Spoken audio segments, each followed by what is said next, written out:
Samantala, narito naman ang isang panibagong kaso na bibigyang kasagutan ni Atty. JJ Atienza sa bisig ng batas.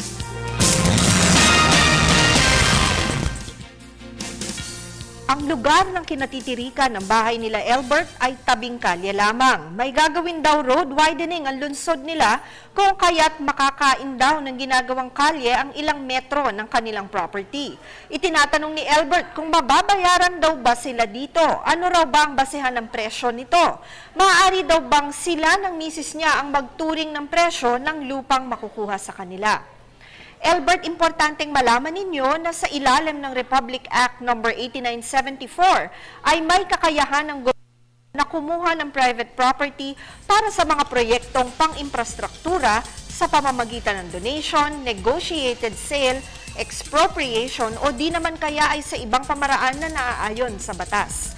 Sa ilalim ng Section 9, Article 3 ng ating Constitution, pinoprotektahan ng karapatan ng bawat may-ari ng property na kinukuha ng gobyerno para sa pampublikong proyekto na mabigyan ng tinatawag na just compensation. Kung negotiated sale ang usapan sa pagitan ninyong mag-asawa at ng gobyerno, maaari kayong magkasundo sa kung magkano ang asking price ninyong mag-asawa, ngunit dapat ay ayon sa fair market value. Tandaan ang mga sumusunod sa pagdetermina ng just compensation. Una, dapat tignan ang klasifikasyon at gamit ng lupa. Ikalawa, magkano ba ang developmental cost upang i-improve ang property? Ikatlo, ang halaga na dineklara ng may-ari ng lupa. Ikaapat, ang presyo ng bentahan ng mga katabing lupa nito.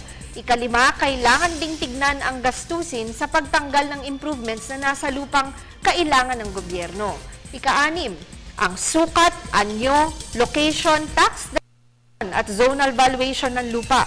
Ikapito, ang presyo ng lupa na nakita at na-inspeksyon sa ocular inspection. At ikawalo, mga bagay na makakatulong sa mga may-ari ng lupa upang makabili ng kaparehong nature ng property kagaya ng kinuha ng gobyerno mula sa kanila.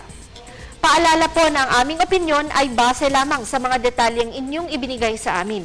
Malaya po kayong makakakonsulta sa inyong mga abogado tungkol sa inyong mga legal concerns. Salamat po sa pagtitiwala sa Telebisyon ng Bayan. Mag-email po kayo sa ptv4newscenter@gmail.com. Attorney JJ Jimeno Atienza po, ang inyong bisig ng batas.